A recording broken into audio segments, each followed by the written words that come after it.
Okay, so we were just analyzing the different aspects about the story, Interpreter of Maladies, the different themes, right?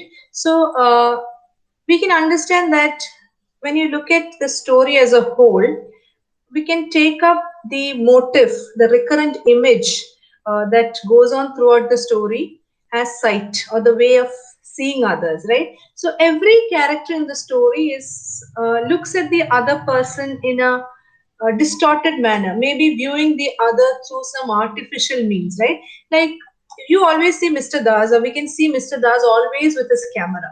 His camera is always around his neck, and he sees the harsh realities of life through the lens.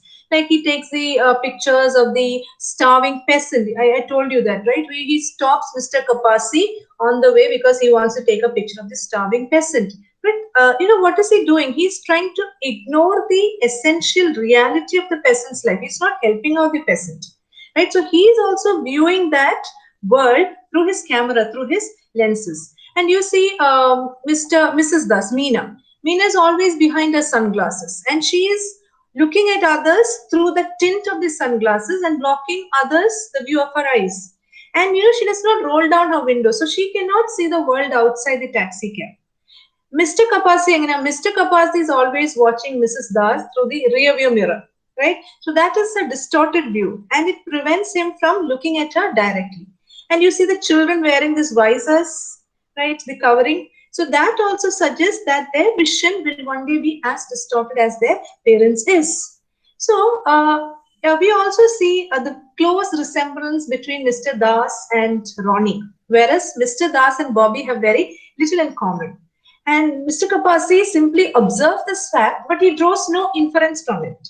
But even though this simple fact hints at the deeper truth that Mr. Das is not Bobby's father, but Mr. Kapasi is not able to get inference of that.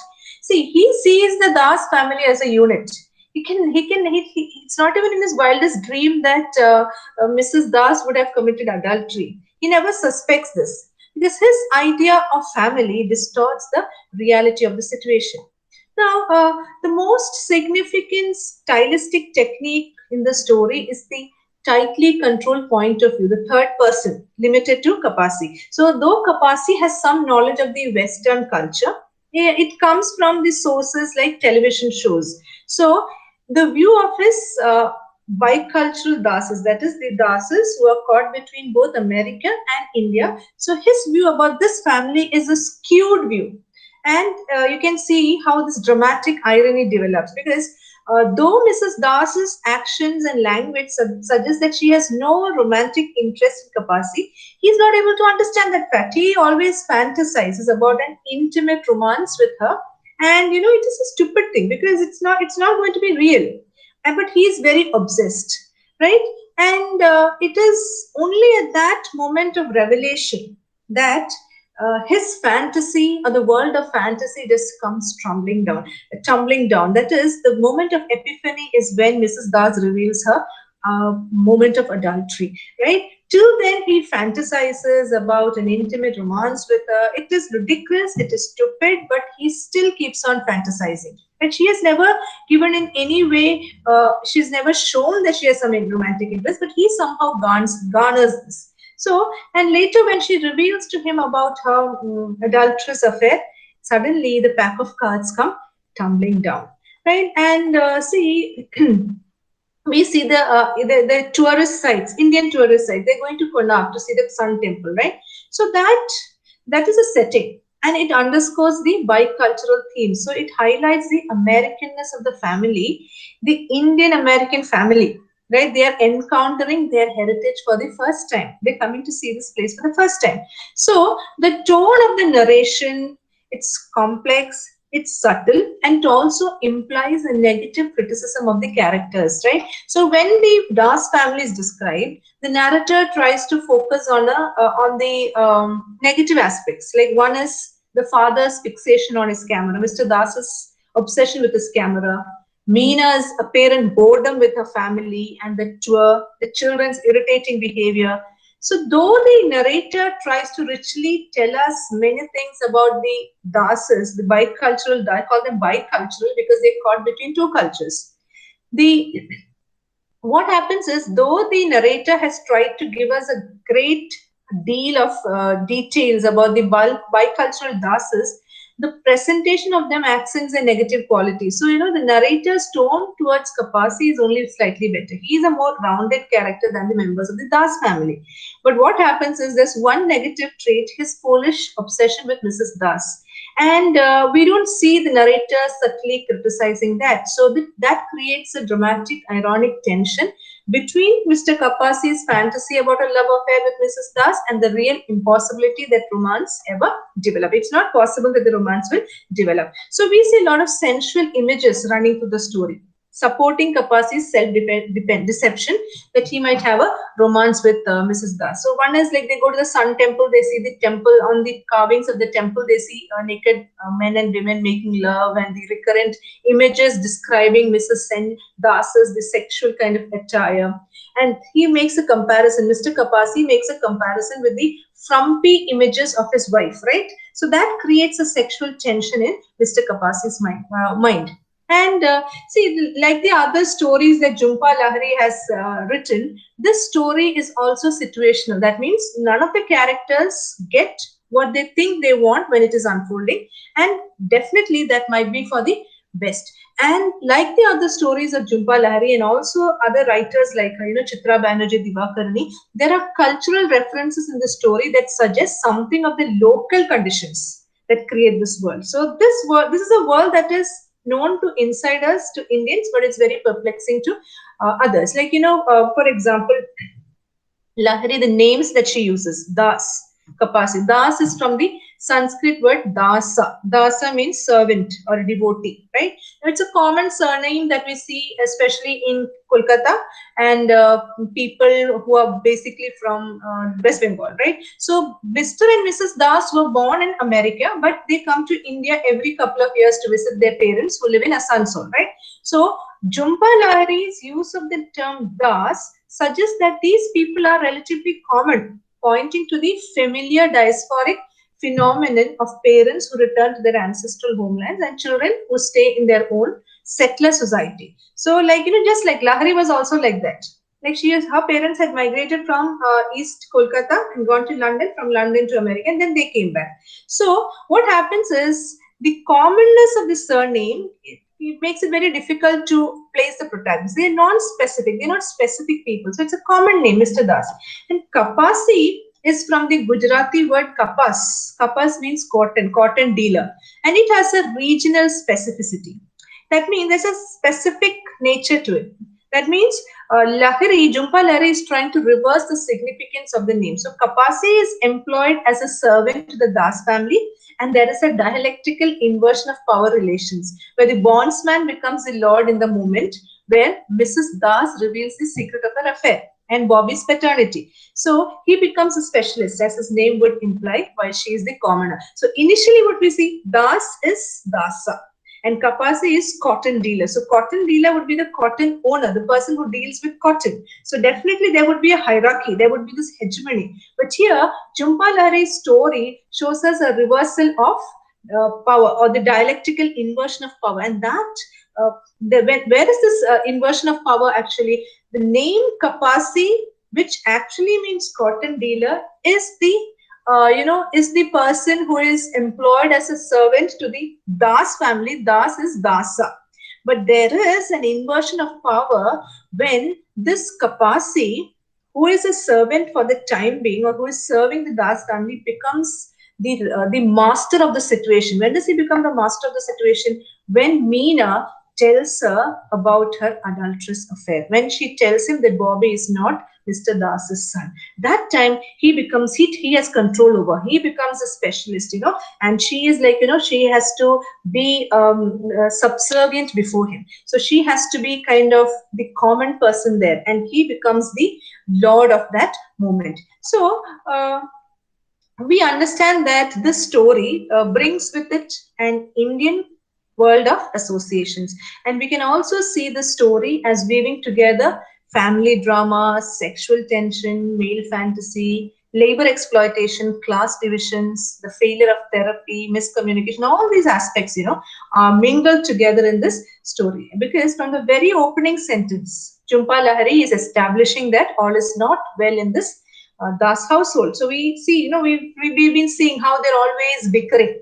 In the beginning only we see, right, how like they're kind of fighting as to who will take Tina to the bathroom. So this could have been something dismissed as an inconsequential part of daily life between marriage partners, like between partners. But it becomes very important here because we discover, when does it become important? When we discover the adulterous affair of Mrs. Das. So with the arguments between the children, the impatience between the parents, and the dissolution of the day, this story can be definitely read as a story of suburban alienation. So the suburbanites stray away from their comfort zone. So if the Das family has come to India to be welcomed by their ancestral homeland, they cannot paper over the cracks in their relationship. This is a holiday that tests their limits as opposed to providing relaxation and connection. So it is something that is reinforced when the monkey attacks Bobby. And it is a fragile restoration of the family unit at the story's close. You see them coming together. So in part, the Das's family, that Mr. Das and his family's fragility is complemented and complicated by Mr. Kapasi's fantasies about Mrs. Das. So he is always in a hurry to finish work. He wants to return to his wife, but this day he sets his mind wandering and his hopes are heightened because he notices the sexual allure of Mrs. Das. He notices her legs, he smells her whiskey and rosewater scent. He anticipates with some excitement what might happen between them. So if this is a family drama about the Das family, it is also about the older male fantasy. So when Jhumpa Lahiri describes Kapasi, she describes him as a person with receding hair that had gone completely silver, but his butterscotch complexion and his unlined brow, which he treated in spare moments to dab off lotus oil balm. All these sentences, we get an impression about the physical appearance about Kapasi. So it is the older male fantasy. So Kapasi is an older service worker, and we first notice him noticing Mrs. Das, right? So he perceives that Mr. Das is more interested in his own camera and what he sees than in his youthful, beautiful wife. This is the impression that we get in the beginning of the story. And he understands the tensions between Mrs. and Mr. Das. And because he understands his tension, his fantasies would run wild. So these fantasies might take the form of an imaginary epistolary relationship, because he imagines writing letters to Mrs. Das in America, and he wants to kind of create a kind of a situation where he can realize his dreams which have never come true. He wanted to be an interpreter for diplomats. So this letter writing is one that is heightened with desire, and there is an erotic symbolism that gives a different dimension to the story as a whole, right? And we also see there are interesting intersections of identity, because it's not only about the older male gaze, right? See, Kapasi is old, but not only about his gaze, but also the complications of different social positions. So Kapasi is a subaltern figure. Why? Because the Das family employs him as their guide, and he comes from a far less wealthy milieu. So he works two jobs, as I told you earlier, suggesting that there is economic problem, right? And his son had died of a disease, right? He was not able to save his son. So we understand that he is not he's not trying to exploit Mrs. Das as a class equal. This is not to say that he is without problematic gender, because he definitely has this male gaze, right? So there is no point of view that renders one character ideologically pure and able to speak with ethical authority on what has transpired, right? All the characters in this short story are compromised by personal interest, desires, and maybe to a certain extent self-love.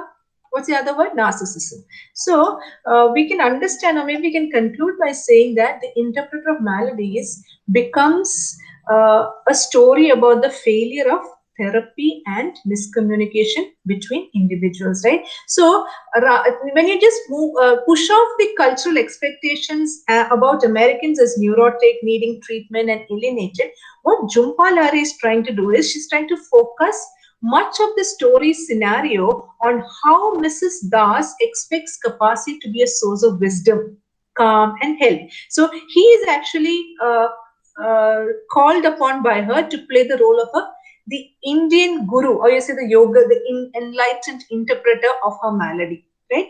And this, she calls her adulterous affair a common, trivial little secret. And when Kapasi fails to perform this function of a guru, it suggests that he is a translator of a different kind, and we can only miscommunicate across the gulf of our individuality. So it can be the distinction of a nation, it can be the distinction of class, gender, age, or experience, right? So there is no easy resolution when it comes to Bobby's place in the family. And when you look at Mrs. Das's own moral compass. Now, one thing that I would like to mention here is, now she is totally Americanized, as we told earlier, right? She's totally Americanized. Then why do you think in America this kind of adulterous affairs are very too common? Why do you think she lives with this guilt? I would always think it in this way.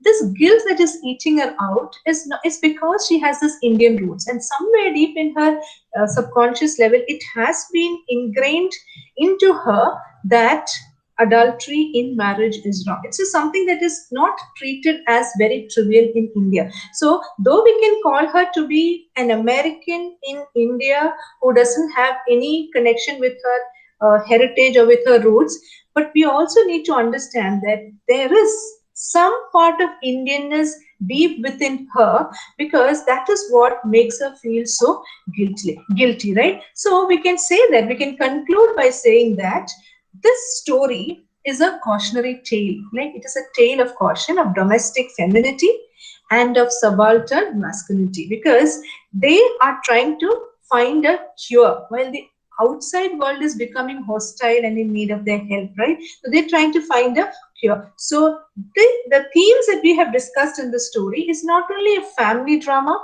It's not only just not suggest that the story is a family drama or a road trip or a failed romance. It also foregrounds the phenomenon of self-orientalizing. That is, you have diasporic communities and you also have communities who've come back. So there is internal objection and a relative debasement from within the social group. So what we can understand what we understand from this story is, there are different forms of othering that happen in this text, right? And though we hear more from Mr. Kapasi's perspective, we also get a sense from Mrs. Das that she has expectations of him that cannot be easily met. So the failure to communicate is also the failure to see the other person truly, and all kinds of mutual regard, because it's always like this, that when you need to mutually accept the other, you should really work hard to collaborate. It doesn't come easily. So the hard work has to be the working hard to collaborate on an idea of consciousness and language. That is very, very important. That is what this story tells us all about, right? So that is all about this lesson. Thank you.